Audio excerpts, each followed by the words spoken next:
Hello friends, Ranjita रान्नाघर and लाइफस्टाइले तुम्हारे नतून एक भिडियोते स्वागत जानाई। तो फ्रेंड्स, आज के आमी चले एलाम आबारो एक नतून रेसिपि संगे निये। तो मयदा दिए जे एत सुंदर एक रेसिपि है, तुम्हारा यदि ना देखो भिडियोटा तबे हयतो विश्वासई करते पारबे ना जे मयदा दिएও आबार रेसिपि है नाकि। तो सेटा आबार माने खावा जाबे। तो तोमरा देखले बुझते पारबे जे मयदा दिए एत सुंदर रेसिपि है, माने तरकारी है। तो चलो फ्रेंड्स, भिडियोटा देखो, तो दिले तोमरा विश्वास करते पारबे जे मयदा दिएও एत सुंदर रेसिपि करा जाए। तो फ्रेंड्स देखो, आमी मयदार जो रेसिपिटा बानाबो तार जोन्नो आमी 500 ग्राम मयदा निয়েছি। तो तोमरा এটা চাইলে 1 কিলো নিতে পারো, মানে পরিমাণ বেশি নিলেও অসুবিধা নেই। তো আমি 500 গ্রাম নিয়েছি। আর এবারে আমি ময়দাটাকে জল দিয়ে আস্তে আস্তে করে মাখাবো। আর এই রেসিপিটা কিন্তু মানে মায়াপুরের একটা ফেমাস রেসিপি। তো চলো আমি ময়দাটাকে আগে মাখাই।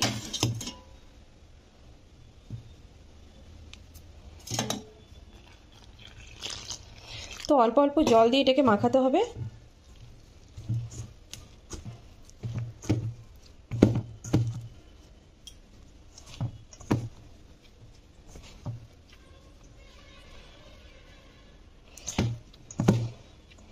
तो देखो जलटा किन्तु आरो लागबे।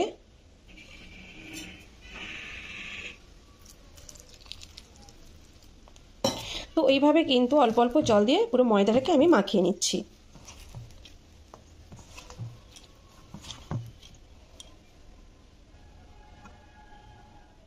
আমার ময়দাটা কিন্তু মাখানো হয়ে গেছে। তো এবারে আমি ময়দাতে আবার জলটা দিয়ে দেব। তো ময়দায় জল দিয়ে এইভাবে ময়দাটাকে কিন্তু এইভাবে চটকে চটকে ময়দা থেকে যে জলটা বেরোবে ওই জলটা কিন্তু ফেলে দিতে হবে। দেখো এই টাইপের জল বেরোবে, দিলে এই জলটা কিন্তু ফেলে দিতে হবে। তো এইরকম মানে চটকে জলটাকে বের করতে হবে। तो আমার এটা হয়ে গেল। তো আমি এই জলটা এবারে আমি ফেলে দিই।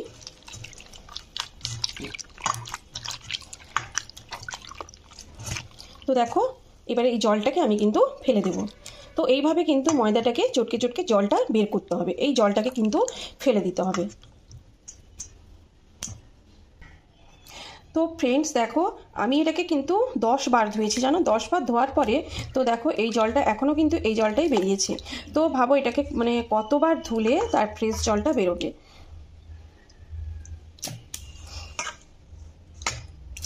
তো এটাকে কিন্তু আমি যতক্ষণ ফ্রেশ জল বেরোচ্ছে ততক্ষণ কিন্তু এটা ধুতেই হবে। তো দেখো অবশেষে ফ্রেশ জলটা বেরোলো। তো এটাকে কিন্তু আর না ধুলেও চলবে। তো এবারে আমি এটা আলাদা একটা জায়গায় তুলে নেব। তো দেখো পরিমাণ কতটুকু হয়ে গেল। তো এটাকে দেখো আমি থালায় নিয়েছি।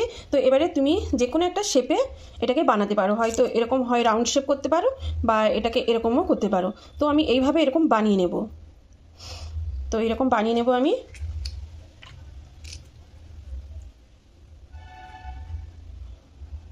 তো দেখো আমি একটা শেপে বানিয়ে নিয়েছি। তো এবারে এগুলোকে আমি তেলে ভেজে নেব। তো এইদিকে দেখো আমি কড়াইতে তেল দিয়ে দিয়েছি। এবারে তেলটা একটু হালকা গরম করে নিয়েছি। এবারে এক একটা দিয়ে আমি এটাকে ভাজবো। তো ওভেনটা আমি একটু কমিয়ে রেখেছি।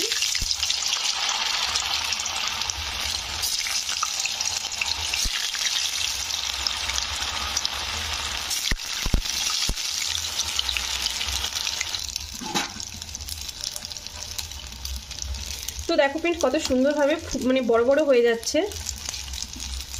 তো আমি একবার উল্টেও দিয়েছি এটাকে, আর দেখো কি দারুণ দেখতেও হয়েছে। তো একটু আমি হালকা লাল করে ভেজে নেব এগুলোকে।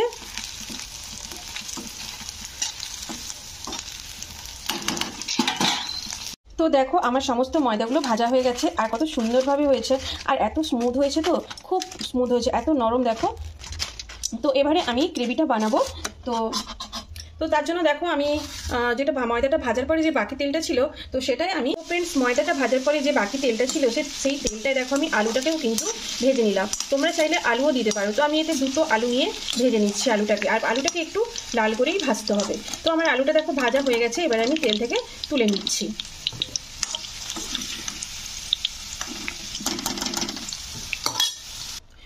তো আলুটা আমার ভাজা হয়ে গেছে। তো এবারে আমি দিয়ে দিচ্ছি দুটো এলাচ থেতো করা আর দুটো তেজপাতা। তো এটাকে একটু আমি ভেজে নিলাম। তো এবারে আমি দিয়ে দিচ্ছি টমেটো পেস্ট। তো আমি 2টো টমেটোকে পেস্ট করে নিয়েছি। তো টমেটোটা একটু নাড়তে হবে তেলে।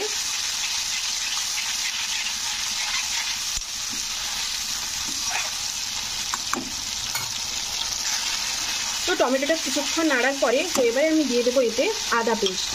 তো এটা কিন্তু সম্পূর্ণ নিরামিষ একটা রেসিপি। তো আদা পেস্টটা আমি 2 চামচ দিয়ে দিলাম। তো আদাটাকে দিয়েও কিন্তু নাড়তে হবে আদার গন্ধ কাটানোর জন্য।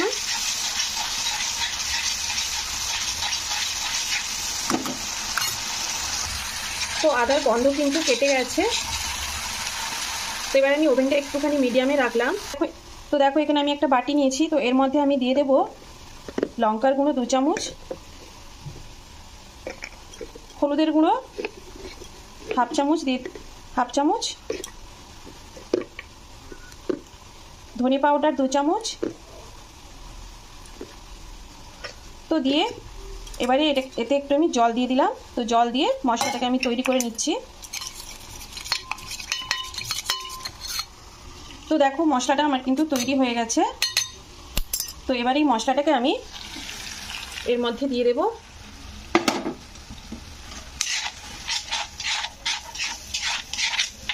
তো এবারে দিয়ে এটাকে কিন্তু নাড়তে হবে 2 থেকে 3 মিনিট এরকমভাবে নাড়তে হবে। তো এতে সামান্য একটু বাটি ধুয়ে জলটা দিয়ে দিলাম আমি।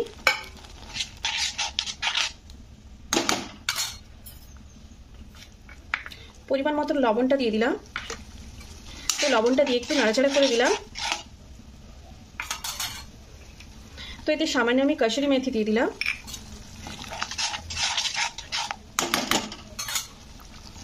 তো দেখো মশলাটা খুব সুন্দরভাবে হয়ে গেছে আর তেলও ছেড়ে দিয়েছে। তো এবারে আমি ভেজে রাখা আলুটা এর মধ্যে দিয়ে একটু কষে নেব। তো আলুটা কষে নিলে কিন্তু খুব ভালো হয়।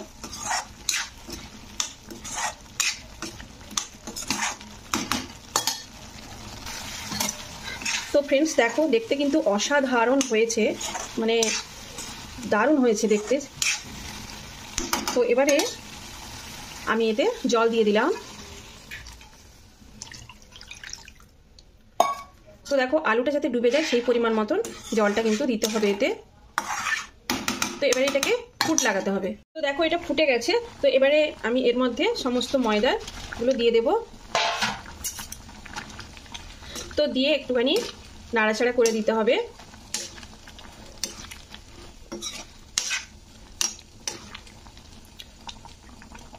তো দেখো কি সুন্দর লাগছে দেখতে, আর খেতে তো আরো সুন্দর হবে। তো অবশ্যই কিন্তু তোমরা একবার হলেও বাড়িতে ট্রাই করো। তো এবারে আমি এতে সামান্য একটু গরম মশলার গুঁড়ো দিয়ে দিলাম।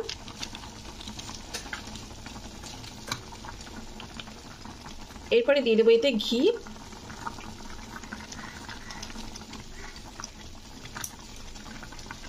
সামান্য চিনি দিয়ে দিলাম, আর দিয়ে দেবো ধনেপাতা কুচনো।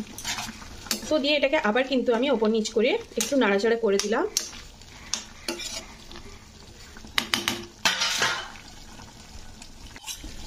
তো ফ্রেন্ডস আমার হয়ে গেছে রেসিপি। তো আলুটা সেদ্ধ হয়েছে কিনা তোমাদের একবার দেখিয়ে দিই। তো দেখো আমার আলুও সেদ্ধ হয়ে গেছে। তো এবারে এটাকে আমি একটা বেলায় ঢেলে ফেলবো। তো ফ্রেন্ডস এই রেসিপিটা তোমাদের কাছে কেমন লাগলো অবশ্যই কিন্তু কমেন্ট করে জানিও, আর একবার হলেও কিন্তু ট্রাই করো। আর যদি ভালো লেগে থাকে একটা লাইক, শেয়ার আর সাবস্ক্রাইব করতে একদম ভুলবে না। তো চলো এটাকে একবার ঢেলে তোমাদের ফাইনাল লুকটা একবার দেখিয়ে দিই। তো ফ্রেন্ডস দেখো আমি একটা বেলায় ঢেলে নিয়েছি। তো দেখতে কিন্তু খুবই সুন্দর লাগছে, আর এটা কিন্তু তোমরা ভাতেও খেতে পারো, ভাতে কিন্তু খুবই সুন্দর লাগবে খেতে। তো যাই হোক কেমন লাগলো ভিডিওটা অবশ্যই কিন্তু। তো ফ্রেন্ডস দেখো আমি একটা বেলায় ঢেলে নিয়েছি, আর দেখতে কিন্তু খুবই সুন্দর লাগছে, কিন্তু খেতে কিন্তু আরও সুন্দর হবে তোমরা যদি একবার ট্রাই করো। তো দেখো কত সুন্দর হয়েছে, আর এটা কিন্তু ভাতেও খেতে পারো, গরম গরম ভাতে কিন্তু দারুণ লাগবে। তো চলো ফ্রেন্ডস ভিডিওটা এখানেই শেষ করছি। চলে আসবো আবারও এরকম সুন্দর সুন্দর রেসিপি ভিডিও নিয়ে। ততক্ষণে কিন্তু তোমরা সবাই ভালো থাকো, সুস্থ থাকো। Bye bye.